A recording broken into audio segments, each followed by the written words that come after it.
کوشش کریں کہ جو دعائیں مانگتے ہیں سمجھیں کہ ہم اللہ سے کیا مانگ رہے ہیں۔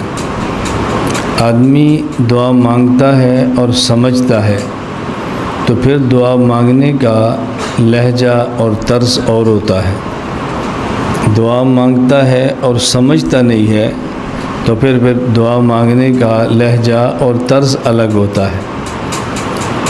اللہ رب العزت سے ہم دعا مانگتے ہیں، ربنا آتنا فی الدنیا حسنہ وفی الآخرۃ حسنہ، اے اللہ ہم سب کو دنیا میں بھی بھلائی عطا فرما اور آخرت میں بھی بھلائی عطا فرما، یعنی دنیا وہ بھی اچھی ہو، آخرت اور وہ بھی اچھی ہو۔ دنیا میں اچھی کا مطلب کیا ہے؟ اب دیکھو کپڑا پہننا ہے، اللہ اچھا عطا فرمائے، نفیس عطا فرمائے، عمدہ عطا فرمائے۔ رہنے کے لیے مکان چاہیے، اللہ آرام دہ اور کھلا مکان عطا فرمائے۔ استعمال کی گاڑی چاہیے، اللہ رب العزت اچھی گاڑی عطا فرمائے۔ تو یہ اللہ سے اچھی چیز مانگیں۔ موت کے بعد جنت چاہیے تو اللہ سے جنت الفردوس مانگیں۔ جنت بھی بہتر ہے لیکن جنت الفردوس تو بہترین ہے، اس لیے حضور اکرم صلی اللہ علیہ وسلم نے فرمایا اذا سألتم اللہ الجنہ فاسألوہ الفردوس فإنہ اعلی الجنہ، کہ جب تم اللہ سے جنت مانگو تو جنت الفردوس مانگو، کیونکہ جنت الفردوس سب سے اعلیٰ جنت ہے۔ تو اللہ ہم سب کو دنیا بھی اچھی عطا فرمائے اور اللہ تعالی ہم سب کو آخرت بھی اچھی عطا فرمائے۔ ہم زبان سے یہ بات کہہ لیتے ہیں، بس جیسی کیسی ہے، دو نوالے ملنے کھانے کے لیے تو بہت ہے، لیکن صرف دو نوالے ملے نا اور ساتھ سالن نہ ہو تو دسترخوان پہ سمجھ آ جاتی ہے کہ ہم نے مانگا کیا تھا۔ اس لیے نوالوں کے ساتھ پیالہ بھی مانگ لیا کریں، کچھ فرق نہیں پڑتا۔ نوالہ اگر مل جائے اور پیالہ مل جائے تو کھانے کا مزہ زیادہ آتا ہے، گزارا ویسے بھی ہو جاتا ہے۔ اسی طرح ہم زبان سے تو کہہ دیتے ہیں بس اللہ تعالیٰ جنت میں داخل کر دے جیسی بھی ہو، لیکن جب جائیں گے نا تو وہاں دل کرے گا نہیں اس کی بجائے وہ ملتی تو زیادہ اچھا تھا، جنت چھوٹی کی بجائے بڑی مل جاتی تو بہت اچھا تھا۔ اس وقت ہم یہ باتیں کریں گے۔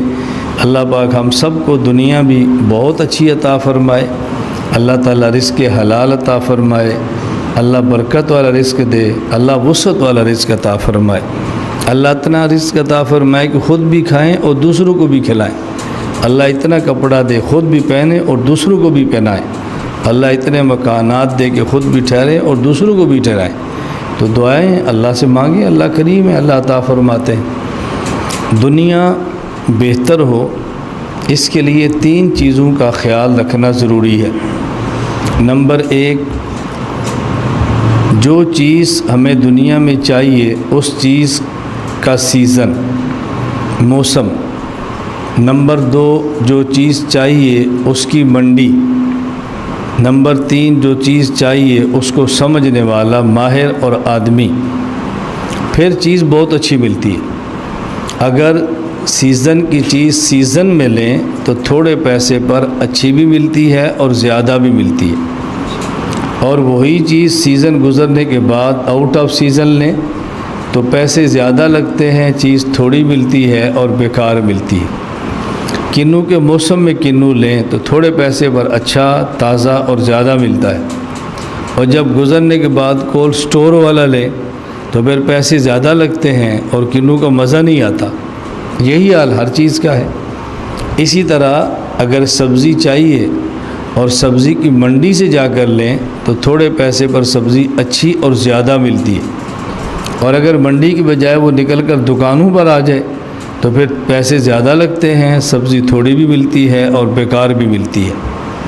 اور سیزن اور منڈی بھی ہو تو پھر یہ دیکھا جاتا ہے کہ اس چیز کو سمجھنے والا کون ہے، اس کے ذریعے سے خریدیں تو پھر زیادہ لطف آتا ہے اور آدمی کو دھوکہ نہیں لگتا۔ ایک شخص کے بیٹے کا نکاح ہے اور وہ چاہتا ہے میں آنے والے مہمانوں کو خالص دودھ پلاؤں۔ اب اگر وہ خود جا کر بازار سے خالص دودھ خریدنے کی کوشش کرے گا تو ہو سکتا ہے وہ جس کو خالص سمجھتا ہے وہ خالص تو نہ ہو لیکن گاڑھا ہو، لوگوں کے یہاں پتلے دودھ کا معنی ہوتا ہے کہ یہ خالص نہیں ہے، اور گاڑھے دودھ کا معنی ہوتا ہے کہ یہ خالص ہے۔ حالانکہ گائے کا دودھ خالص بھی ہو تو وہ گاڑھا نہیں ہوتا، پتلا ہوتا ہے۔ اب اگر گائے کا دودھ لیں گے وہ خالص بھی ہوگا لیکن گاڑھا تو نہیں ہوگا، تو دینے والا کہتا رہے گاڑھا ہے، اس نے کہنا نہیں یہ تو بہت پتلا ہے، اس میں تو پانی ملایا ہوا ہے۔ ماہر سمجھتا بھی پانی نہیں ملایا ہوا، گائے کا ہے، اور گائے کا دودھ ایسے ہی ہوتا ہے۔ جن لوگوں نے گھی دیسی نہیں دیکھا تو بسا کا دسترخوان پہ دیکھیں تو وہ سمجھتے ہیں کہ گھی خالص نہیں ہے۔ کیوں؟ یہ مکھن سفید نہیں ہے، ہلکا سا پیلا ہے۔ جب گائے کا ہوگا تو پیلا ہوگا، اور جب بھینس کا ہوگا تو پھر سفید ہوگا۔ اب یہ تو بھینسوں والے ذمہ دار جانتے ہیں نا کہ کس مکھن کا کون سا رنگ ہے جو خالص ہونے کی نشانی ہوتی ہے۔ اس بات کو سمجھنا بے حد ضروری ہوتا ہے، تو اس بات کو سمجھیں۔ سیزن بھی ہو، منڈی بھی ہو، تو چیز براہ راست نہ لیں بلکہ چیز کے ماہر کے ذریعے سے لیں گے تو تھوڑے پیسے پر چیز اچھی ملے گی، لاس کم ہوگا، پرافٹ زیادہ ہوگا، نقصان کبھی کبھی ہوگا، اور اکثر تجارت کا فائدہ ہی ہوگا۔ اور تجارت اس لیے کی جاتی ہے کہ تجارت کے اندر فائدہ ہو۔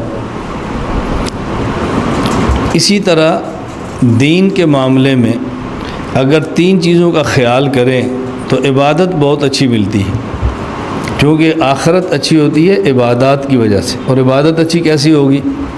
نمبر 1 عبادت کا وقت دیکھیں، نمبر 2 عبادت کا مقام دیکھیں، نمبر 2 عبادت کو سمجھنے والے علماء اور فقہاء سے پوچھ کے کریں۔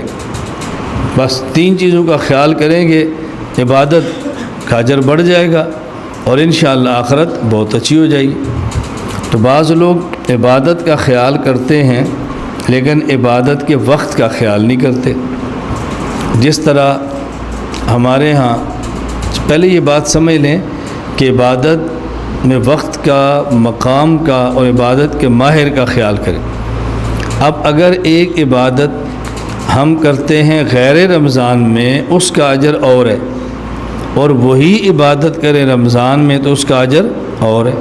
وقت کے بدلنے سے عبادت کا اجر بدل گیا ہے۔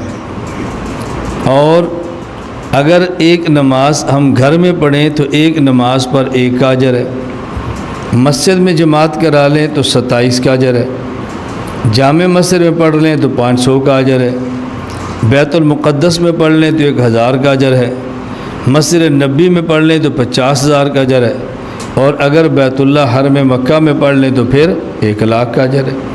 جگہ کے بدلنے سے عبادت کا اجر بھی بدل گیا ہے۔